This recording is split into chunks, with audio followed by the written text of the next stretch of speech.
Amazing. Well, welcome, Romi, and thanks for joining me here at Entrée Capital's Founder Spotlight series, where we highlight some of the inspiring founders in our portfolio and invite them to share some of the lessons that they've learned along the way. Are you ready to get started?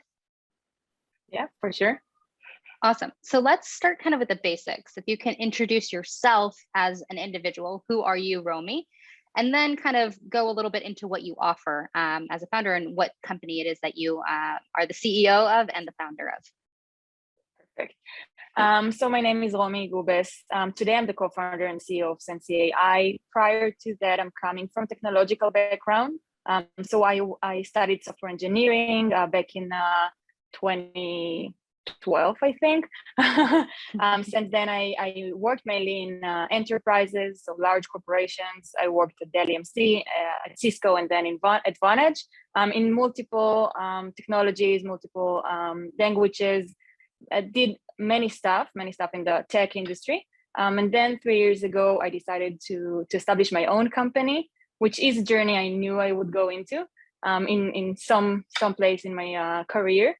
And I founded Sensi after an unfortunate experience that I had with my daughter at daycare, which is on the other spectrum of older adults, which I will get into later on, I guess. And today we are almost 70 employees. We have 2 sites, one in Israel, one in the US. We raised almost $22 million, and we established the company back in 2019. Can you tell me, before we hop into the details of things, can you actually explain a little bit about what Sensi is and what you offer for those that are not so familiar? For sure. So we are developing for the first time ever data-driven decision mechanism for the ones that are taking care of older adults. So as of today, we're selling to home care agencies that are providing services to older adults in their homes. And we are, by developing our AI audio-based solution, we are helping them to get data-driven decisions regarding the care that those older adults receive. So for example, we know to detect in advance early detection of UTI, we know to do early detection of cognitive decline, specific cognitive states that require any intervention, and also, of course, all kinds of emergency scenarios. So if someone fell in their own home, or if someone is calling for help, and many more. So I want to know a little bit about that journey, because you said you had started off as, in the tech space, software engineering within these big enterprise kind of systems. And you said you knew all along that you had wanted to found a company.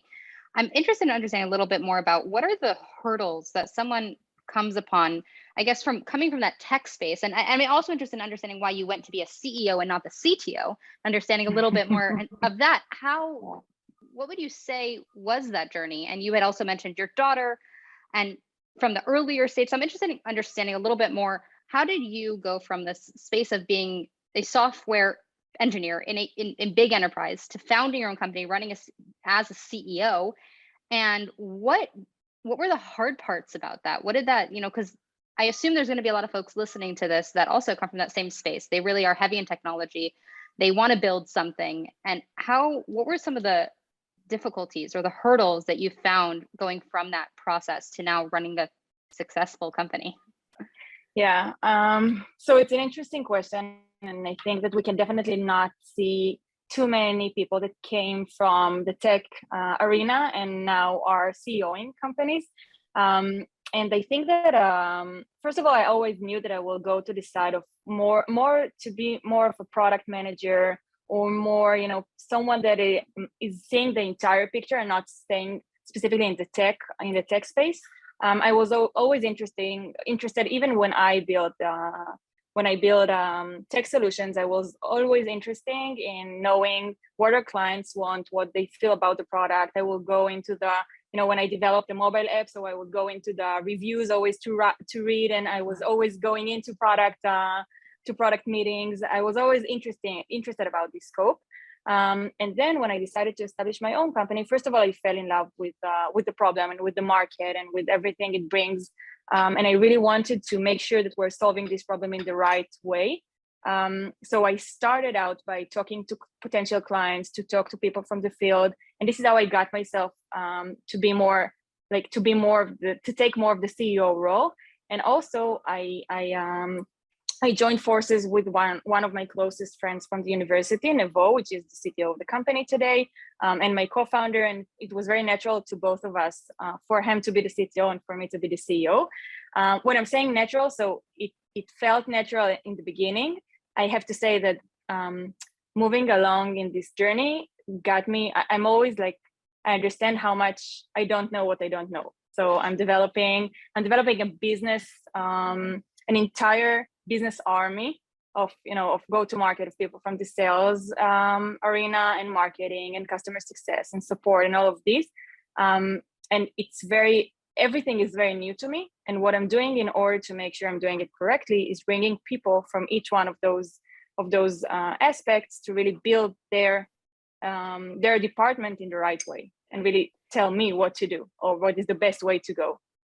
Surrounding yourself by a powerhouse team, I guess, is always the way to do it. Yeah. You had mentioned that, initially you had gotten the idea from something that happened to your daughter. I'd love to understand a little bit more about that story, and if that experience led you knew right away that you wanted to have your tech focus on a specific market. So let's talk a little bit about product market fit, that you knew that you wanted to build something to solve this problem, and a little bit understanding about what your journey looked like in making sure that you did hit the right market, that you did have that fit that you might not have been seeking out in the beginning or might have been seeking out in the beginning. I'd love to hear a little bit more about how your daughter plays a role in your product market fit. Yeah, great question. So I started out actually from this unfortunate experience where my daughter, we found out a really bad case of abuse in the daycare center where she was. It really hit home with us. You cannot put an event like that aside and just go on with your life. And once it happened, I tried to come up with, I tried to understand how come there is no technologies yet that are helping those business owners, the one that owns those daycares or any care provider out there, to really knows what goes on in the daycare. Because what we found out is that the owner really didn't know about what is going on when she is not there. So daycare, children are only one of those, people that are receiving care, people that cannot go home and tell their loved ones what is the quality of care that is provided to them. We can see other segments as people with disabilities and of course older adults, which is a huge market. It is going bigger as we speak. And I decided to really come up with some kind of a tech solution that will help bring visibility, bring this transparency into this world. And once I understood how bad the situation is in daycare, and I understood that actually an abuse is just one symptom out of many, to one root cause, which is the shortage in manpower. There are not enough caregivers. They are not trained enough. They're getting burdened very quickly. And I understood that it's only not in this market, but also in other markets that are providing care. We decided to focus first on the older adult market, just from many, commercial, not interesting parts. And then when we decided to focus on the older adult market, what we did is starting from scratch, really going through very in-depth market analysis, in-depth customer validation, customer calls, in order to learn this industry from scratch. And I think that what helped us really find our product market fit very quickly is the fact that we came very open to it. We came with the understanding that we don't know anything about this market, and we have to be very flexible to talk with as many people as we can that are relevant to this industry, and then iterate very, very quickly on the specific product that we want to build. So we knew that there is a problem. We knew that the problem is huge, and then we just needed to find the right solution for them. Now, part of that solution, you had mentioned, the boring parts of the commercial element of things, but I'm going to go into a little bit of the boring part of the commercial side of things. Understanding, would you consider yourself, I guess, a B2C company? Would you consider yourself a B2B company? Because, in that framework, you have the individual customers, which are the elderly, but you also have the businesses that help provide to them. How would you define yourself? And has that really changed over time? Have you started off at one thing and then shifted to the other? And how does that align, I guess, with your broader values, or even how you're building your business based on how you define yourself? Because I found that a lot of companies, startups particularly, even in the health space, have that kind of fine balance between being B2C when it comes to the values and the way they are there to support individuals, and but also have to have the commercial side of things, which is the B2B side of things. So love to dive a little bit into that if possible. Yeah, wow, it's a huge, like, the answer is very long. we took all kinds of initiatives in order to figure out what is the best approach. But at the end of the day, so we started out by offering a B2B internal solution for home care agencies to really measure the quality of care that is provided during the hours of care. And then once we started to sell this product, we understood there is no wow factor, that this is a nice product for them to have, but it is not something that will really get them excited and really be a must-have in their day-to-day operations. And we understood that the more broader aspect, the more broader challenge for them is to really break the glass ceiling of care. So if we talked about the shortage in manpower, they said, listen, I'm turning away business on a daily basis. I cannot support clients that are coming out to ask help. I need some kind of a solution that will help me bring another layer of safety to my end clients when I cannot provide them with care, with physical care. And this is where we decided to expand our offering to 24/7 safety net, what we call today a virtual care agent, and really to allow them to provide a new type of service that is coming on top of the physical care. This is just one aspect. And then when we decided to go with this model, what we discovered along the way, we as I said, we did all kinds of initiatives, and one of them was to really open a user and a dashboard to the end client, so to the families that really support their loved one, because we thought, as you said, that they will be the one that are the most interested to know what's going on with their loved ones. And what we discovered along the way is that they want to know what's going on with their loved ones, but it's not in the form of a dashboard or any SMS or push notifications or anything. They just want to give full control to the agency, to the B side, to the care provider, to make sure that everything is working correctly. So most of the time they are a flight distance away, right? Family members can be in the US, flight distance away from their loved ones. Waking up in the middle of the night knowing that your father fell and you cannot do anything about that really can cause, all kinds of anxieties that we don't want to arrive. And then we decided to, and what we saw eventually is that our clients are not logging into the dashboard at all. They're not they're not doing anything with those SMS, with those push notifications. And then after some, customer calls and everything, we decided to give the control back and as a whole to the agency. But we are now allowing the agencies in a very unique way to deliver the message to their end clients. So what we're calling ourselves is actually a B2B2C. So we're communicating directly with the B, but they are communicating directly and sometimes through the product with their C. I'd love to understand, because it seems that you did a really good job as, building the solution and then iterating it, as you had mentioned, to be exactly where it needed to be. Did you have a specific process of understanding how to process the feedback? Because I think a lot of times there were companies or there's founders that build really fantastic startups, and then they have a lot of feedback on what it is. Yeah. Either they do that through design partnerships or they do it in other kind of directions. From what I understand, you didn't necessarily have a full huge design partnership process, but it seems like you really were able to analyze the data that you were receiving from those first users and then implement them. What was that process like? Did you go in individually and, as someone that knows both tech side and the business side, figure out how to implement that? Did you have team meetings? Like, what advice, I guess, would you give? This is a rambling question, but what advice would you give to founders that are in that same space, that they have that first MVP out or they have their product out and they want to be able to take and implement all of these things and understand it and understand all the feedback they're getting to actually be able to make a change that would make a really big difference in their solution? Yeah. So I think that first of all, it's really important for entrepreneurs to build their own lean way to explore things. So what we see entrepreneurs doing sometimes is that in order to get to some kind of a test, to build some kind of a test and roll it out, they're doing all kinds of preparations and building an entire architecture around that and developing a lot of or coding a lot in order to take it out. what we did is we actually, most of the time that we're exploring new things, we're making sure we're doing everything manually. We're not writing any code. We're not doing anything. We just think and this is a question that until today we're asking in meetings, in management meetings or product meetings, what is the most leanest way that we can POC that one? So we're not doing anything that is too heavy. We're making sure we're not doing anything heavy until we have a proof. So this is one thing.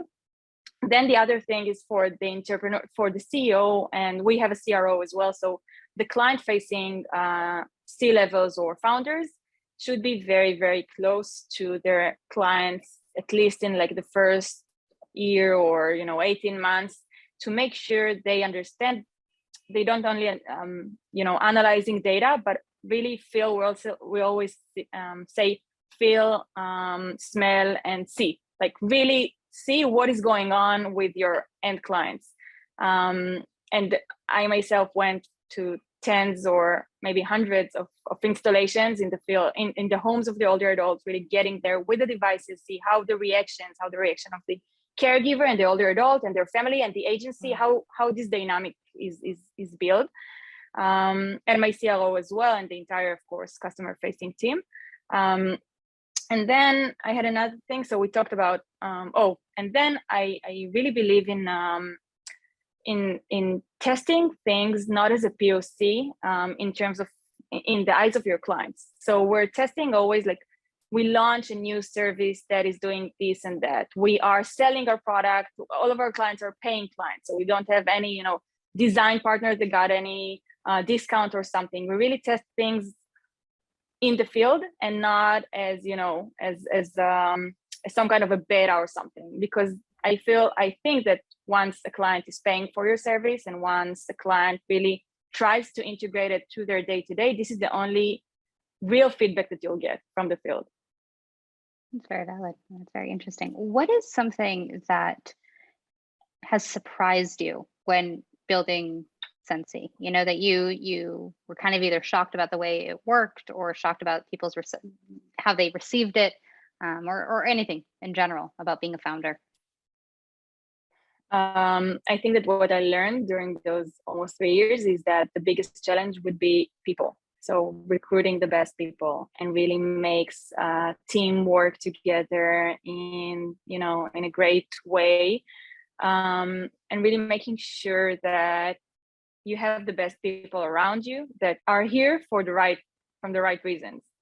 So from being very aligned with the mission and our values and everything, because this is the only way I think that a startup could really go and win this very, very challenging game.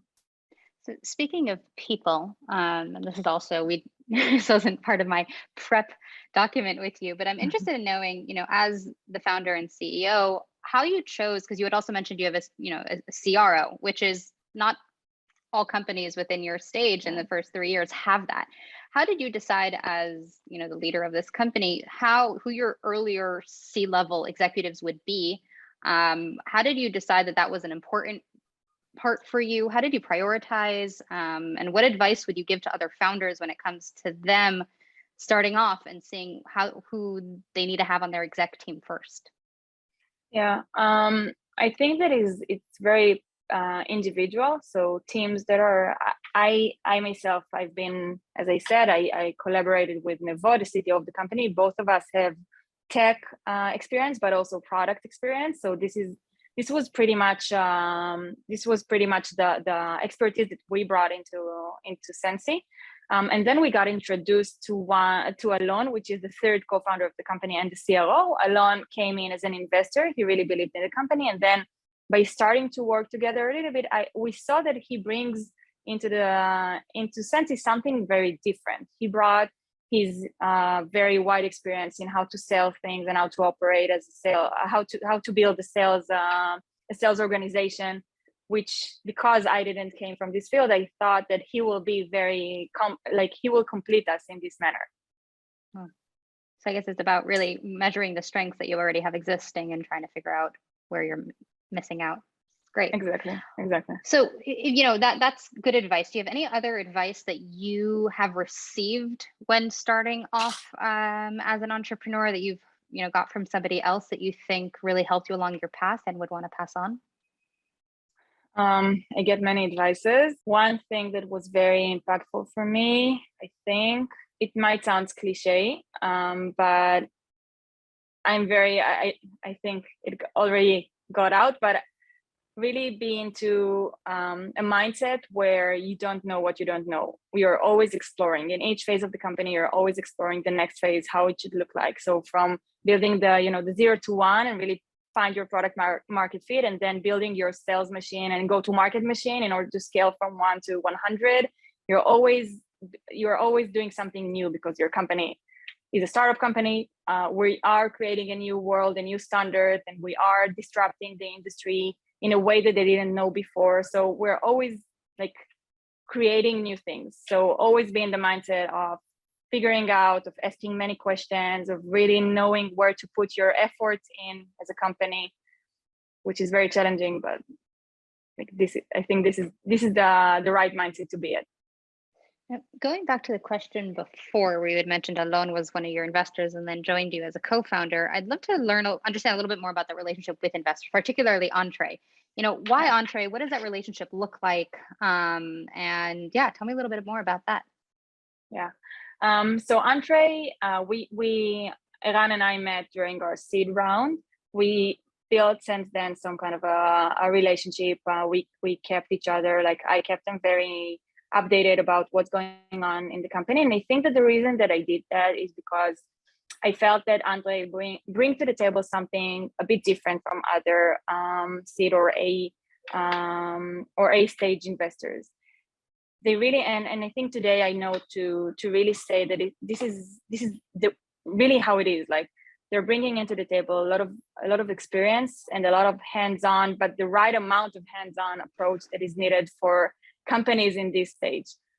Everything that they are bringing into the table is something that the company really needs at this point. They're really into providing the exact value that the founders needs and wants, and everything happens in the right, like the very open communication. So there are more of, and like they're not only investors, but they also really are partnering with us on this journey. That's great to hear. To close it up, any book, podcast, or movie, or something that's inspired you or empowered you that you'd recommend other entrepreneurs to take a look at? Yeah, so we have the usuals, right? Like the lean startup and the hard things about hard things. I think that one thing that I discovered was really great was the mom test. The what test? The mom test. Okay. Yeah. Tell me more.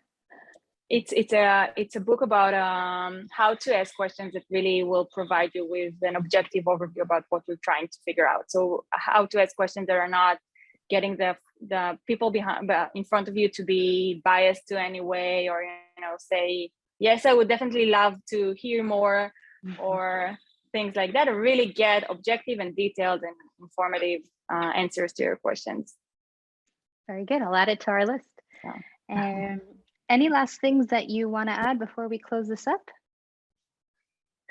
No, thank you very much for having me. I really enjoyed the interview. Thanks for joining us. I think, like I said, I'm sorry, I kind of meandered away from some of the original questions of prep, but I think we touched some really interesting topics, and I'm excited that we got to dive into those. So thank you, Romi. Yeah, thank you so much. My pleasure. Bye.